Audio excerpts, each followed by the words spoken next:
All I wanted.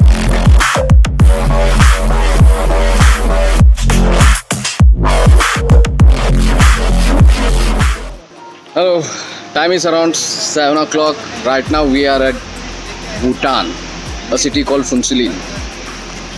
यहाँ पे Bhutan 27 minutes India से आगे। अभी हम लोग इधर स्टे करेंगे, फिर अभी नेक्स्ट डे हम लोग थिम्पू के लिए निकलेंगे। निकलने से पहले हम लोग सबसे पहले रजिस्ट्री करेंगे। रजिस्टर हमारे बाइक सबको रजिस्टर करना पड़ेगा, कितने दिन के लिए हम लोग रहे वो सब बताना पड़ेगा।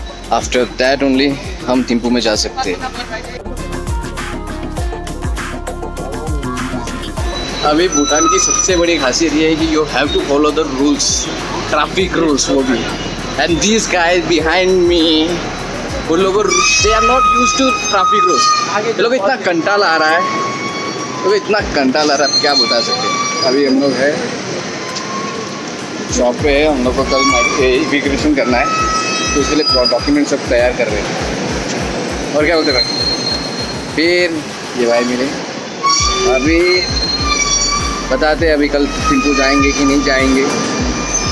लेटेस्ट अपडेट के लिए आपको अपडेट करते रहते हैं। अभी और दिखाता हूँ आपको कि भूटान कैसा दिखता है। एक्चुअली अभी तो यहाँ पे तो बॉर्डर है, तो सब हिंदुस्तानी दिख रहे हैं। तो वो आपको दिख रहा है, वो बॉर्डर है। इसके बाद हिंदुस्तान, इसके बाद Bhutan. Today is day 15 right now. अभी हम लोग भूटान में हैं, इमिग्रेशन डिपार्टमेंट में। अभी हम लोग इमिग्रेशन कर रहे हैं भूटान में, क्योंकि as you know that Bhutan is a foreign country और हम लोग we are landed on a foreign soil. अभी रजिस्ट्री हो रहा है, पर्सनल रजिस्ट्री हो चुका है। फिर उसके बाद हमारी बाइक की एंट्री होगी। बाइक की एंट्री के बाद हमको कौन पड़ेगा। एक्चुअली मैं आपको बता देता हूँ कि हम लोग जा रहे हैं 3 दिन के लिए। थिम्पू में रुकेंगे 2 दिन और 1 दिन पारू में रुकेंगे। अभी रफीक भाई थोड़े टेंशन में है, फॉर्म भर रहे हैं। This is the immigration office. Hi guys, good morning everyone, good morning. अभी हम लोग यहाँ पे फिंशलिंग में भूटान में, और हमारा परमिशन हो गया इमिग्रेशन, आप देख सकते हैं यहाँ पे। और ये है कुछ सर का। और भी हम लोग निकल रहे थिम्पू की ओर, और हमारे पास अभी 2 घंटा बचा है निकलने के लिए। अभी आज हम चेकआउट करके थिम्पू कर लेंगे।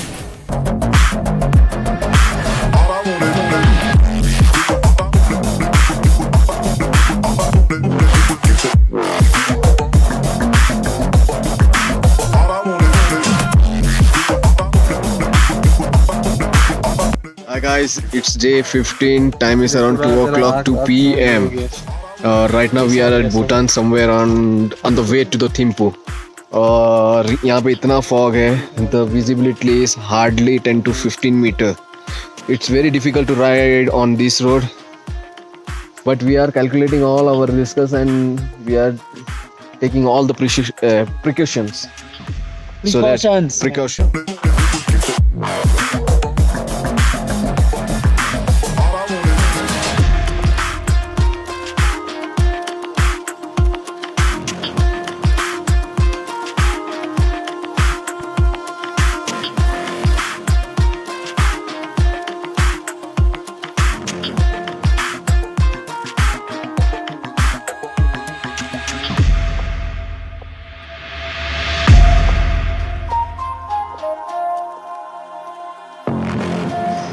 अभी टाइम इज़ अराउंड 7:30 और अभी हम लोग थिम्पू में, the capital of Bhutan. Right now we are heading for a evening walk. अभी हमारे पूरे राइडर्स लोग हैं। यहाँ पे रूल्स बहुत है, you have to follow each and every single rules that the king has made. राजा ने बना दिया तो ऑलमाइटी। डे 15 तक हम लोग को कुछ नहीं हुआ था। Right now our fellow rider Dheeraj, his username is Mr. Himalay, has got injured, not from bike. Split the sentence, man. मतलब क्या है? What off road? Mr. Himalayan pet name. Urf off road. Mr. Himalayan urf off road. चक्कर आ रही है। अभी अपन को एक काम करना पड़ेगा। Let me call my friend. मैं तो बनवा हाँ वड़ा पाव चाहिए हम यू नीड वड़ा पाव। अभी let me call my friend good friend king. अभी मैं कुछ कर रहा था वड़ा पाव 2 वड़ा पाव खुद बना के लेके आएगा तो चलेगा कि चलेगा बहुत चलेगा वड़ा पाव चाहिए उसके बाद तीखी चटनी मीठी चटनी नहीं चाहिए और मिर्ची तला हुआ चाहिए ये नेपाली बना के आएगा। हाँ चलेगा finally I got a chance to access Alay Patel mind. उसने बोला कि उसके दिमाग खोल के देख सकते क्या है। खाली today is day 16 right now we are at Thimphu. अभी हम लोग थिम्पू से आप देख सकते हैं ये हमारा होटल है। होटल वेलकम इंडियन का होटल है। इधर इंडियन फूड मिलता है। अभी हम लोग जा रहे हैं थिम्पू थोड़ा एक्सप्लोर करने जा रहे हैं। कहाँ आज का टोनीगढ़ मैं ही हूँ। तो हम लोग जाएंगे बुद्धा पॉइंट जाएंगे the world largest Buddha statue. उधर जाने वाले फिर किंग से मिलने वाले किंग के साथ थोड़ा खाना वाना है और फिर इसके बाद मार्केट घूमेंगे। फिर और 2-3 जगह है। फिर उसके बाद हम लोग पारू में जाएंगे। पारू में हमारे वहाँ पे उसका स्टे है। अभी है हम लोग Buddha point. This is the world biggest Buddha statue. हाँ ये किंग को गिफ्ट किया गया था उसके बर्थडे पे।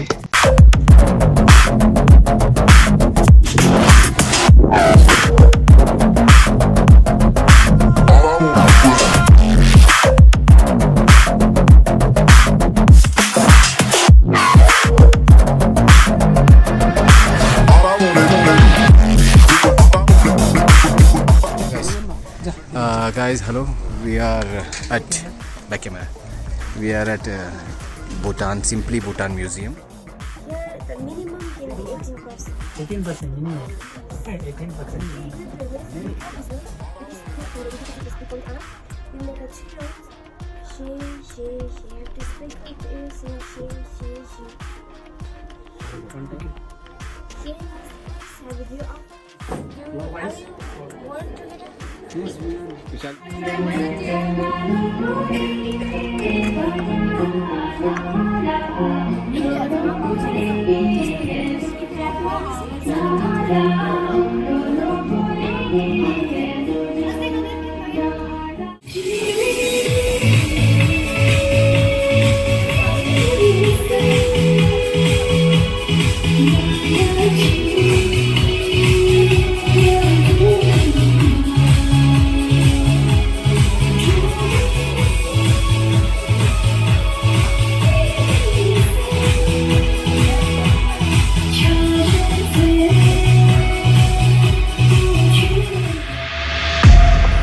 Good morning, everyone. Say hi to everyone. Hi, sir. Hi Day 17 we are at Paru. अभी पारू की एक्टिविटी ये है कि हम लोग कल गए थे टाइगर नेक्स्ट में गए थे। टाइगर नेक्स्ट विजिट कर लिए। अभी हम लोग मार्केट जाएंगे। मार्केट के बाद अभी करीबन 12 बजे तक हम लोग हमारा होटल चेकआउट करने के बाद हम लोग वापस बैक टू इंडिया। फिर ये समझे कि हमारा ये जो सफ़र है वो ख़त्म हो गया। और कुछ नहीं बाकी है एक बाकी है एक बनारस हाँ हमारा एक बनारस बाकी है। गंगा नहा कर ही हम निकलेंगे गंगा नहा के डोल के निकलना है। इतना जितना 20 दिन में पाप किया ना पाप डोल के निकलना है हमें 20 दिन में डोल के पाप डोल के निकलना है। 20 दिन में इसने पाप बहुत डोला। ये रिवर 2 सिटी के बीच में से बह रही है। दोनों साइड सिटी बीच में से रिवर। हाँ ये देखिए एकदम क्लीन गंगा। देखिए भूटान है ना। भूटान ऐसा लगता है कि फॉरेन कंट्री है। ये नेपाल है ना। नेपाल नहीं लगता। ये नेपाली लोग हैं। Bye guys. नेपाल ऐसा लगता है चनौत गाँव है।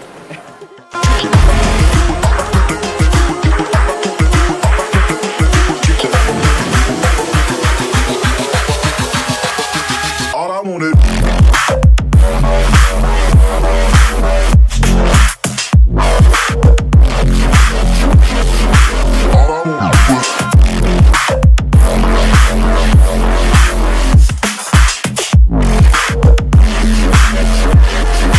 All I wanted.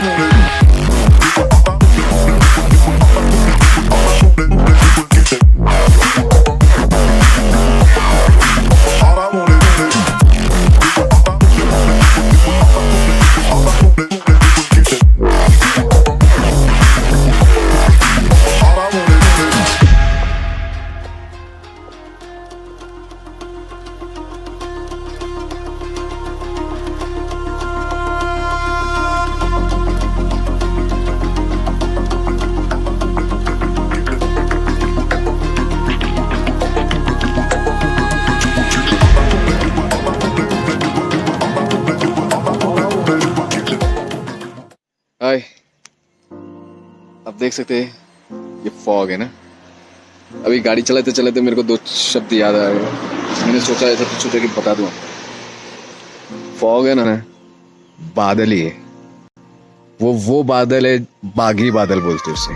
वो बागी बादल है जिसमें जिद है जमीन छूने की।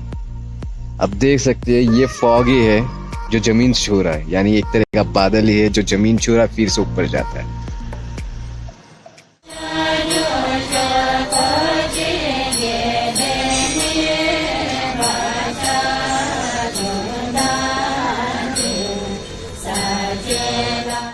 Hi guys, right now we are leaving Bhutan. Before leaving Bhutan, I would like to add something about Bhutan. आप लोग को ज़रूर जानना चाहिए कि भूटान के बारे में क्या है, भूटान की हिस्ट्री क्या है। Bhutan is rich of culture. ये लोग अपने कल्चर को इतना प्रिजर्व करके रखते हैं कि every Bhutanese has to wear their traditional outfit. Even मतलब कि आप जब भी ये लोग जॉब पे जाते हैं ना, उन लोग को आउटफिट पहनना पड़ता है, वेदर इट्स मेल और फीमेल।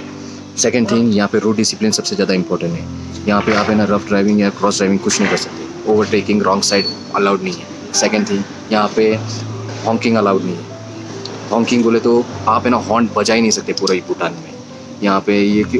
और दूसरा सबसे बड़ी इम्पोर्टेंट चीज़ ये है कि यहाँ के बिल्डिंग्स आप देख सकते हैं, ये बिल्डिंग्स है, बिल्डिंग्स के स्ट्रक्चर सब सेम ही रहेंगे। यही स्ट्रक्चर सब जगह पे आपको मिलेंगे। और इसमें ये लोग है ना कल्चर को बहुत प्रिजर्व करके रखते हैं, अपने कल्चर को है ना बहुत प्रिजर्व करके रखते हैं। और थिम्पू एक ऐसा एक सिटी है जहाँ पे ना mixture of culture and modern science कि यहाँ पे मिक्सचर मिल जाएंगे। यहाँ पे लोग है ना मॉन्क्स लोग को भी आप देख सकते हैं आई टाइप यूज़ करते हुए, एप्पल यूज़ करते हुए।